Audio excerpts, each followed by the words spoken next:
Namaku Parida. Aku adalah seorang istri yang menjalani kehidupan sederhana bersama suamiku, Arman. Pernikahan kami sudah memasuki tahun kelima, dan sejauh ini, hidup kami terasa tenang. Tidak mewah, tapi cukup. Rumah kecil kami selalu dipenuhi kehangatan, terutama setiap pagi saat aku menyiapkan sarapan dan Arman bersiap berangkat kerja. Aku selalu percaya, rumah tangga kami adalah tempat paling aman untuk pulang. Namun, semuanya mulai berubah sejak hari itu. Parida, aku mau bilang sesuatu, kata Arman suatu malam, setelah makan malam selesai. Nada suaranya terdengar hati-hati, seolah ada hal penting yang ingin ia sampaikan. Aku menoleh, sambil tetap membereskan meja. Apa? Arman menarik napas pelan. Rian, sahabatku waktu kuliah dulu. Dia mau pindah ke kota ini. Belum punya tempat tinggal sementara. Aku mengangguk pelan. Nama itu tidak asing. Rian sering disebut Arman dalam cerita-ceritanya. Sosok yang katanya setia kawan, tapi memilih hidup sendiri sampai sekarang. Lalu, tanyaku. Arman tersenyum kecil. Aku tawarkan dia tinggal di sini sementara. Cuma sampai dia dapat tempat sendiri. Tanganku terhenti sesaat. Entah kenapa, ada sesuatu yang membuat hatiku sedikit ragu. Tapi aku tidak ingin terlihat berlebihan. Berapa lama? Tanyaku lagi, mencoba tetap tenang. Mungkin, beberapa minggu, jawabnya cepat. Aku menatap wajah suamiku. Ada harapan di matanya. Aku tahu, Arman adalah tipe orang yang sulit menolak sahabatnya sendiri. Akhirnya aku mengangguk pelan. Kalau memang itu membuatmu senang, tidak apa-apa. Dan sejak saat itu, aku tidak tahu bahwa keputusanku akan mengubah banyak hal dalam hidupku. Rian datang 2 hari kemudian. Kesan pertamaku, dia berbeda dari yang kubayangkan. Tinggi, rapi, dan cara bicaranya tenang.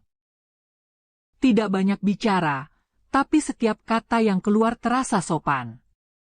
Dia menyapaku dengan senyum ringan saat pertama kali bertemu. Terima kasih sudah mengizinkan saya tinggal di sini, katanya. Aku membalas dengan anggukan. Anggap saja rumah sendiri. Awalnya, semuanya terasa biasa saja. Rian jarang di rumah. Ia lebih sering keluar mencari pekerjaan atau sekadar berjalan-jalan. Tapi setiap malam, kami bertiga makan bersama. Dan disitulah aku mulai melihat sesuatu yang aneh. Rian terlalu memperhatikan hal-hal kecil. Masakan Mbak Parida enak sekali, katanya suatu malam. Jarang ada yang bisa bikin rasa seperti ini. Aku hanya tersenyum tipis. Terima kasih. Arman tertawa. Iya, dari dulu memang dia jago masak. Namun entah kenapa, cara Rian mengatakan itu terasa berbeda. Bukan sekadar pujian biasa. Sejak saat itu, aku mulai menyadari hal-hal kecil lainnya. Cara Rian kadang memperhatikanku saat aku sedang bicara. Cara ia cepat membantu tanpa diminta. Mengangkat galon, membereskan kursi, bahkan sesekali menyiapkan meja makan sebelum aku sempat melakukannya. Semuanya terlihat wajar, tapi terasa terlalu sering. Dan aku mulai merasa tidak nyaman dengan perasaan itu. Suatu sore, Arman pulang lebih larut dari biasanya. Aku dan Rian hanya berdua di rumah. Malam itu aku hampir tidak bisa tidur. Pikiranku terus berputar, mengingat setiap hal kecil yang terjadi sejak Rian datang ke rumah ini. Semua terlihat biasa, tapi entah kenapa hatiku tidak bisa menganggapnya sederhana. Aku mencoba meyakinkan diri sendiri, ini hanya perasaanku saja. Tidak lebih. Namun keesokan paginya, perasaan itu justru semakin nyata. Seperti biasa, aku bangun lebih dulu untuk menyiapkan sarapan. Dapur masih sepi, hanya suara air mendidih yang menemani pikiranku yang belum tenang. Tiba-tiba langkah kaki terdengar mendekat. Aku bantu. Suara Rian muncul dari belakang. Aku sedikit terkejut, lalu menoleh. Tumben bangun pagi. Dia tersenyum tipis. Sudah biasa. Tanpa menunggu jawabanku, dia langsung mengambil piring dan mulai menata meja makan. Aku terdiam sesaat, memperhatikannya. Gerakannya tenang, seolah dia sudah terbiasa berada di rumah ini. Terlalu nyaman. Untuk seseorang yang baru beberapa hari tinggal. Tidak usah repot-repot, kataku akhirnya. Rian hanya menggeleng. Tidak apa-apa. Saya tidak enak kalau hanya menumpang. Aku ingin membalas, tapi kata-kata itu tertahan di tenggorokan. Ada sesuatu dalam caranya berbicara yang membuatku sulit bersikap biasa. Saat kami bertiga sarapan, Arman terlihat seperti biasa, ceria, santai, dan tidak menyadari apapun. Rian, nanti ikut aku ke kantor saja. Siapa tahu ada lowongan, katanya. Rian mengangguk. Boleh. Lalu, tanpa sengaja, aku menangkap tatapan Rian yang mengarah padaku. Hanya sebentar. Tapi cukup membuatku merasa aneh. Aku langsung menunduk, berpura-pura fokus pada makananku. Kenapa aku jadi seperti ini? Hari itu aku mencoba menyibukkan diri, membersihkan rumah, mencuci, dan merapikan segala sesuatu yang sebenarnya tidak perlu dirapikan. Aku hanya ingin mengalihkan pikiranku. Namun saat siang hari, saat aku sedang melipat pakaian di ruang tengah, pintu depan terbuka. Rian pulang lebih cepat. Arman belum pulang, tanyanya. Aku menggeleng. Belum. Dia mengangguk pelan, lalu duduk tidak jauh dariku. Lagi-lagi, hanya kami berdua. Suasana mendadak terasa berbeda. Aku berusaha tetap fokus pada lipatan baju di tanganku, tapi aku bisa merasakan kehadirannya. Dekat. Terlalu dekat. Capek? Tanyanya tiba-tiba. Aku menoleh sedikit. Biasa saja. Dia tersenyum kecil. Mbak Parida selalu terlihat kuat. Aku terdiam. Kalimat itu sederhana, tapi terasa menyentuh sesuatu yang selama ini jarang diperhatikan orang lain. Arman memang baik, tapi dia jarang mengatakan hal-hal seperti itu. Tidak juga, jawabku pelan. Rian tidak langsung membalas. Dia hanya menatapku sesaat, lalu berkata dengan nada lebih rendah. Kadang, orang yang terlihat kuat justru paling sering menyembunyikan lelahnya. Jantungku berdegup sedikit lebih cepat. Aku tidak tahu kenapa kata-katanya terasa begitu dalam. Seolah dia bisa melihat sesuatu yang bahkan tidak pernah aku ungkapkan. Sejak hari itu, aku mulai merasa perubahan dalam diriku sendiri. Aku jadi lebih sadar dengan kehadirannya. Lebih peka dengan setiap kata yang ia ucapkan. Dan yang paling membuatku takut, aku mulai menunggu momen-momen kecil itu. Momen saat kami berbicara berdua. Momen saat dia tersenyum. Momen saat dia memperhatikanku. Aku tahu ini salah. Aku tahu aku sudah punya suami yang baik. Tapi perasaan tidak selalu berjalan sesuai dengan apa yang seharusnya. Malam itu, saat Arman sudah tertidur, aku kembali terjaga. Kali ini bukan karena gelisah, tapi karena aku mulai jujur pada diriku sendiri. Bahwa ada sesuatu yang berubah dalam hatiku. Sesuatu yang seharusnya tidak ada. Dan saat aku memejamkan mata, satu pertanyaan muncul dengan jelas. Bagaimana jika perasaan ini tidak hanya aku yang merasakannya. Pertanyaan itu terus menghantuiku sepanjang malam. Aku mencoba menepisnya, mencoba menganggap semua ini hanya perasaanku yang berlebihan. Tapi semakin aku menyangkal, semakin jelas pula perubahan yang terjadi, bukan hanya dalam diriku, tapi juga dalam cara Rian memperlakukanku. Dan hari itu, semuanya mulai terasa lebih nyata.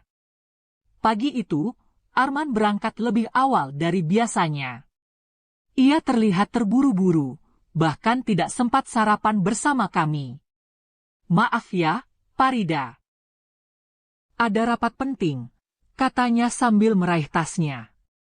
Aku hanya tersenyum. Hati-hati di jalan. Pintu tertutup. Dan rumah kembali sunyi. Aku berdiri beberapa detik di ruang makan, menatap kursi kosong Arman. Entah kenapa, ada rasa sepi yang berbeda dari biasanya. Bak Farida. Suara itu kembali membuatku tersadar. Rian sudah duduk di meja makan, menatapku dengan ekspresi yang sulit kuartikan. Iya, jawabku singkat. Kita sarapan berdua saja, ya, katanya pelan. Aku mengangguk, meski dalam hati ada kegelisahan yang mulai muncul. Sarapan pagi itu terasa berbeda. Tidak ada obrolan ringan seperti biasanya. Hanya sesekali percakapan singkat yang terasa canggung. Sampai akhirnya, Rian yang memecah keheningan. Mbak, boleh tanya sesuatu? Aku menatapnya. Apa? Dia terdiam sebentar, seolah memilih kata-kata. Mbak Farida, bahagia? Sendok di tanganku berhenti. Pertanyaan itu terlalu tiba-tiba. Terlalu langsung. Apa maksudnya? Tanyaku, mencoba terdengar biasa. Rian menunduk sebentar, lalu menatapku lagi. Dengan Mas Arman. Jantungku berdegup lebih cepat. Aku tidak tahu harus menjawab apa. Karena selama ini, aku tidak pernah benar-benar mempertanyakan itu. Kenapa tanya begitu? Aku balik bertanya. Rian tersenyum tipis. Tidak apa-apa. Hanya penasaran. Aku menarik napas pelan. Aku, baik-baik saja. Jawaban yang aman. Jawaban yang seharusnya cukup. Namun Rian hanya mengangguk pelan, seolah ia tahu bahwa itu bukan jawaban yang sepenuhnya jujur. Dan dari situlah, batas yang selama ini terasa jelas, mulai perlahan kabur. Hari itu, hujan turun sejak siang. Udara menjadi dingin, dan rumah terasa lebih sunyi dari biasanya. Aku sedang berdiri di dekat jendela ruang tengah, memperhatikan rintik hujan, ketika tiba-tiba Rian berdiri di sampingku. Dekat. Terlalu dekat. Aku suka hujan, katanya pelan. Aku tidak menjawab. Aku hanya mengangguk sedikit, mencoba mengendalikan perasaanku sendiri. Beberapa detik berlalu dalam keheningan.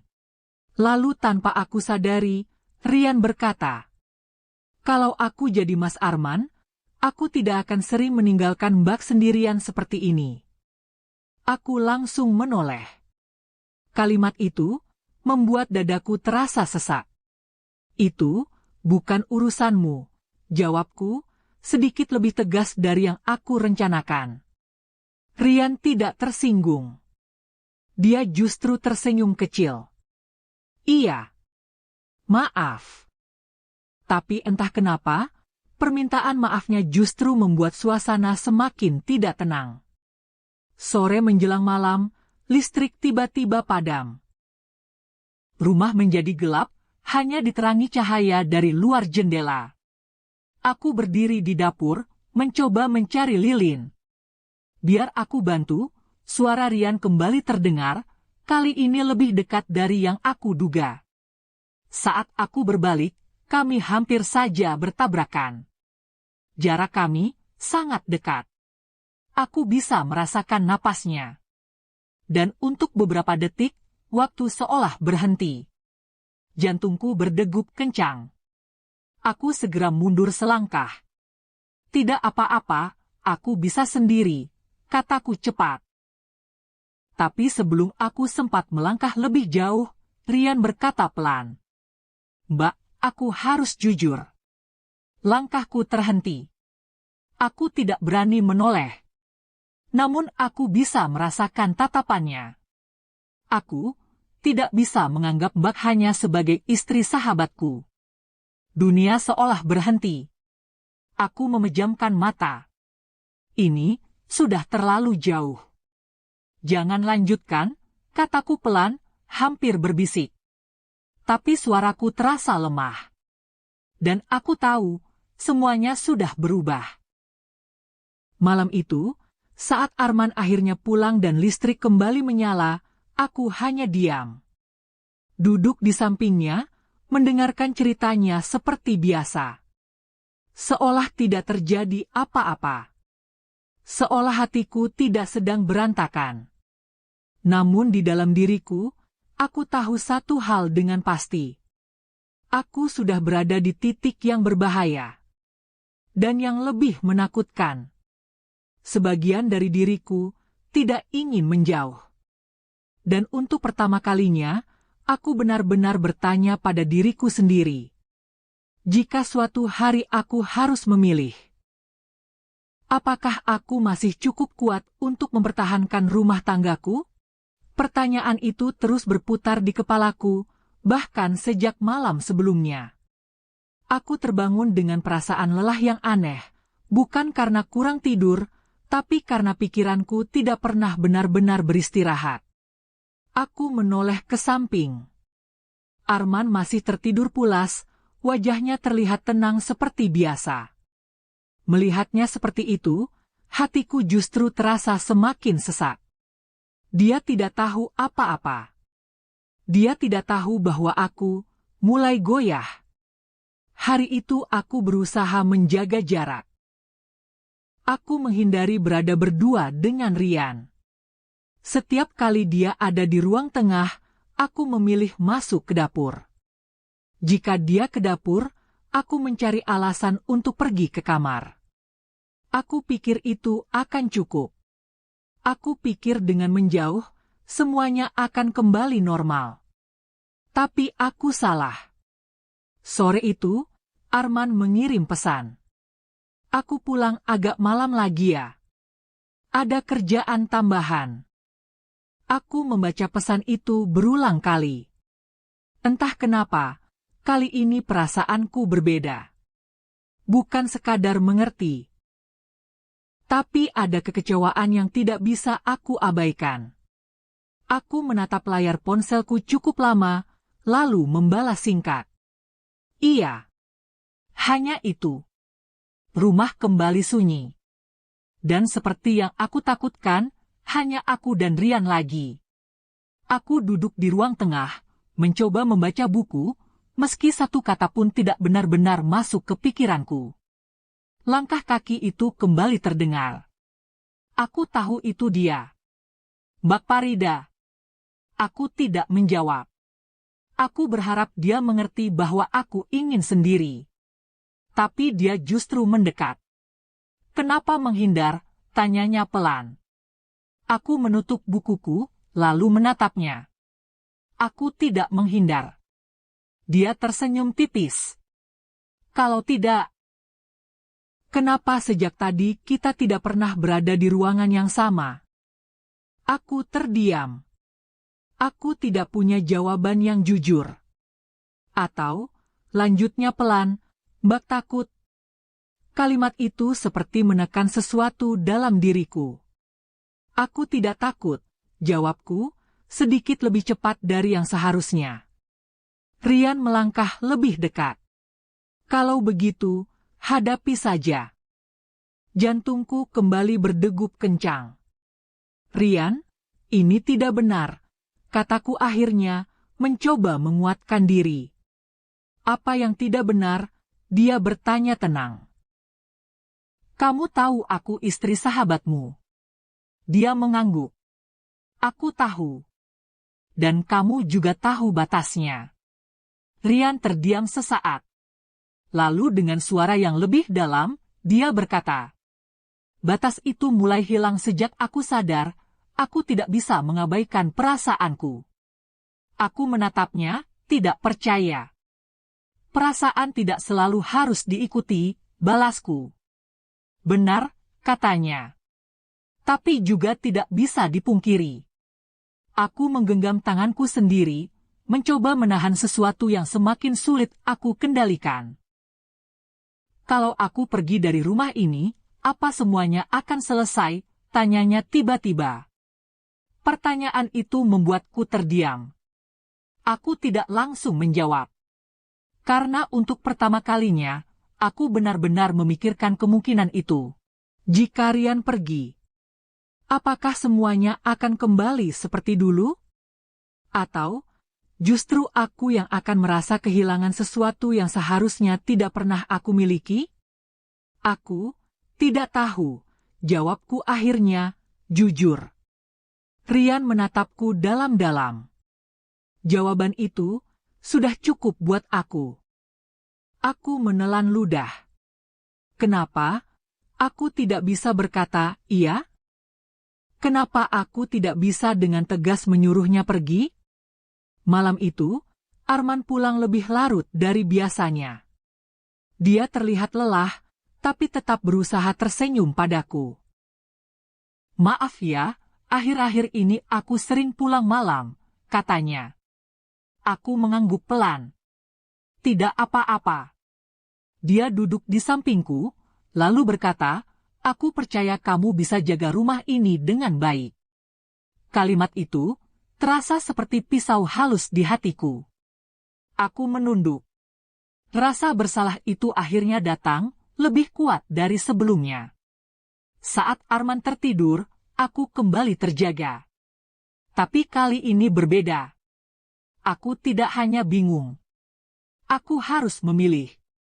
Bukan lagi soal perasaan yang samar, tapi tentang keputusan yang nyata. Bertahan, atau membiarkan semuanya berubah. Dan untuk pertama kalinya, aku menyadari sesuatu yang membuatku semakin takut. Keputusan itu mungkin tidak hanya bergantung padaku. Dan saat aku menatap pintu kamar yang tertutup, satu pikiran terlintas begitu jelas. Bagaimana jika Arman mulai menyadari semuanya? Pertanyaan itu menghantui pikiranku sepanjang malam. Aku bahkan tidak tahu kapan akhirnya tertidur. Yang aku ingat, saat membuka mata keesokan paginya, dadaku terasa berat, seolah ada sesuatu yang akan terjadi, sesuatu yang tidak bisa lagi aku hindari. Dan firasat itu ternyata benar. Pagi itu terasa berbeda. Arman tidak seperti biasanya. Dia tidak banyak bicara, tidak bercanda seperti hari-hari sebelumnya. Bahkan saat aku menyajikan sarapan, dia hanya duduk diam, sesekali menatap ponselnya. Mas, kamu tidak enak badan? Tanyaku pelan. Dia menggeleng. Tidak. Jawabannya singkat. Terlalu singkat. Aku menatapnya beberapa detik, mencoba membaca sesuatu dari wajahnya. Tapi yang aku temukan hanya ketenangan yang terasa dibuat-buat. Rian datang beberapa saat kemudian, duduk di kursinya seperti biasa. Namun suasana di meja makan pagi itu jauh dari kata biasa. Tidak ada percakapan. Tidak ada tawa. Hanya suara sendok yang sesekali berbenturan dengan piring. Dan di tengah keheningan itu, aku mulai merasakan sesuatu. Arman memperhatikan. Bukan sekadar melihat, tapi mengamati. Rian, suara Arman akhirnya memecah suasana. Iya, jawab Rian tenang. Kamu sudah dapat tempat tinggal belum? Pertanyaan itu membuatku sedikit terkejut. Rian terdiam sejenak sebelum menjawab, masih cari. Arman mengangguk pelan. Bagus kalau cepat dapat. Aku menoleh ke arah Arman. Nada bicaranya terdengar biasa. Tapi entah kenapa, aku merasakan sesuatu yang lain di balik itu. Hari itu, Arman tidak berangkat kerja. Katanya ada pekerjaan yang bisa diselesaikan dari rumah. Namun kehadirannya di rumah justru membuat suasana semakin tegang. Aku merasa seperti dia sedang memuji sesuatu. Beberapa kali aku menangkap tatapannya yang mengarah padaku, lalu ke Rian. Seolah dia sedang menyusun potongan-potongan yang belum lengkap. Dan aku mulai merasa tidak tenang. Siang hari, saat aku sedang di dapur, Arman tiba-tiba berdiri di sampingku. "Parida," panggilnya. Aku menoleh. Iya. Dia tidak langsung bicara. Hanya menatapku beberapa detik, lalu berkata, "Kamu bahagia?" Jantungku seolah berhenti. Pertanyaan itu sama seperti yang pernah Rian tanyakan. Dan kini, datang dari suamiku sendiri. Apa maksudnya? Suaraku hampir tidak terdengar. Arman tersenyum tipis. "Tidak apa-apa. Aku cuma ingin tahu." Aku menunduk. Aku tidak tahu harus menjawab apa. Dan keheningan itu justru menjadi jawaban yang paling jujur. Sore hari, hujan kembali turun. Seolah mengulang suasana beberapa hari sebelumnya. Namun kali ini berbeda. Arman ada di rumah. Dan entah kenapa, itu tidak membuatku merasa lebih tenang. Justru sebaliknya. Malamnya, setelah makan malam, Arman mengajakku duduk di ruang tengah. Rian sudah masuk ke kamar lebih dulu. Hanya kami berdua. "Parida," suara Arman terdengar lebih serius dari biasanya. Aku menatapnya, mencoba tetap tenang. "Iya." Dia menarik napas pelan. "Ada yang ingin aku tanyakan, dan aku harap kamu jujur." Jantungku berdegup semakin cepat. Aku bisa merasakan ini. Momen yang tidak bisa dihindari lagi. "Kamu merasa nyaman dengan Rian di rumah ini?" Aku menahan napas. Pertanyaan itu sederhana. Tapi jawabannya bisa mengubah segalanya. Suaraku terhenti. Arman menatapku dalam-dalam. Menunggu. Dan untuk pertama kalinya, aku merasa tidak punya tempat untuk bersembunyi. Air mataku mulai menggenang, meski aku berusaha menahannya. Bukan karena aku ingin menangis.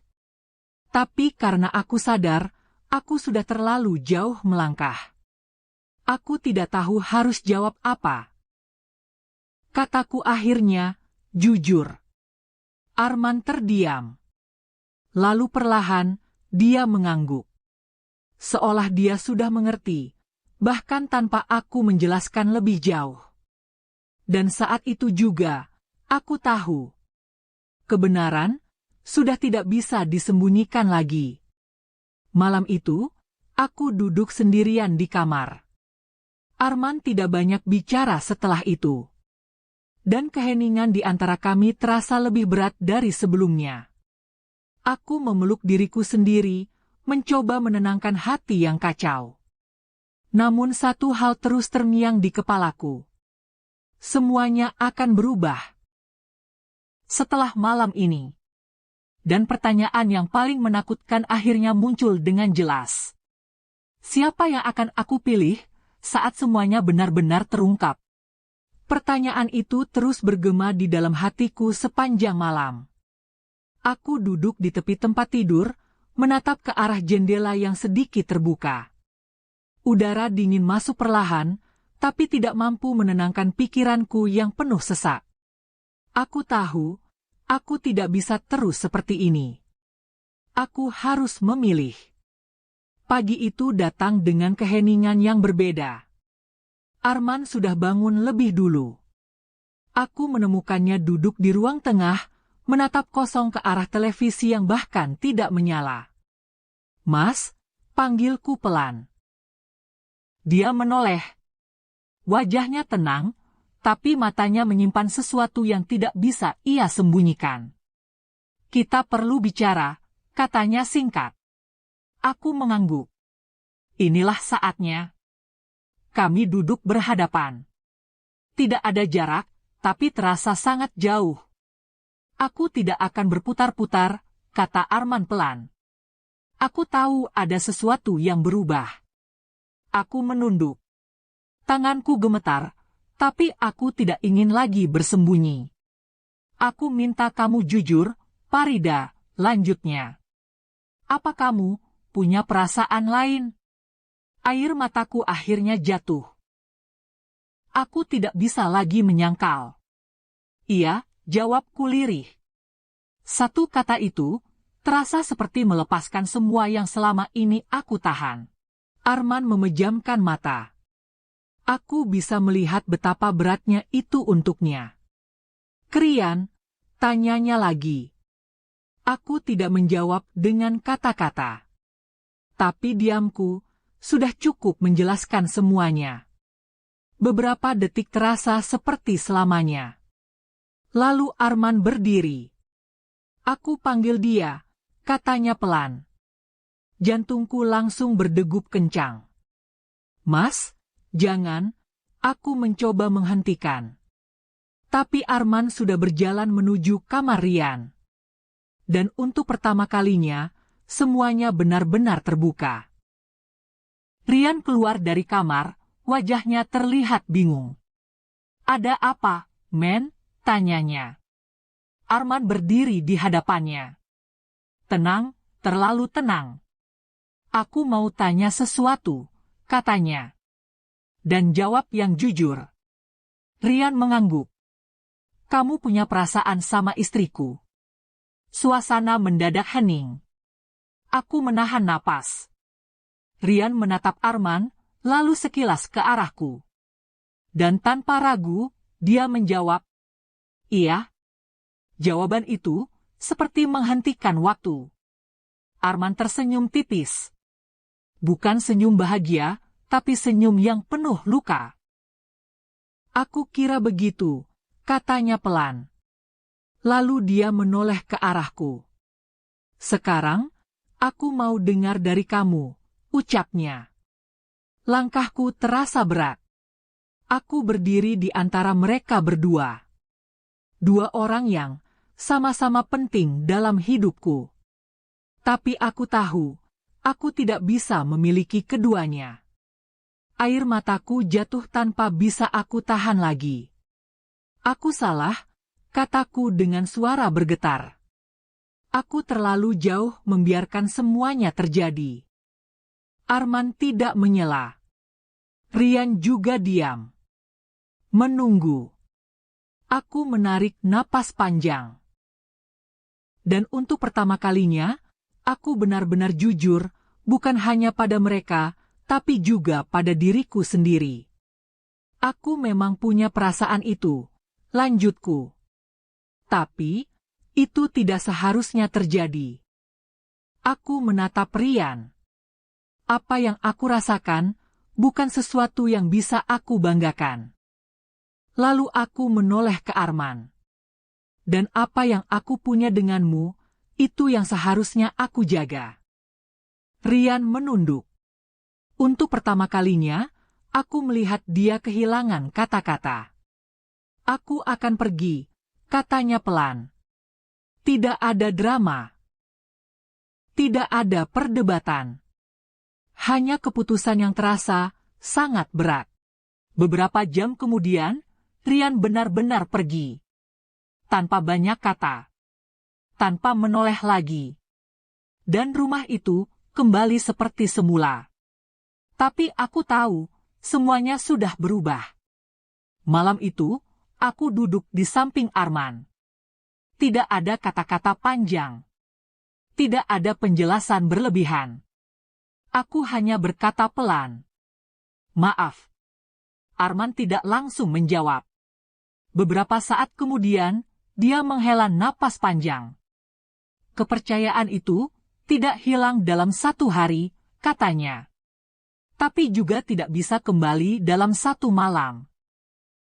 Aku mengangguk, air mataku kembali jatuh. Aku tahu. Dia menatapku. Kalau kamu mau memperbaiki semuanya, kita jalani pelan-pelan, lanjutnya. Kalimat itu bukan pengampunan sepenuhnya.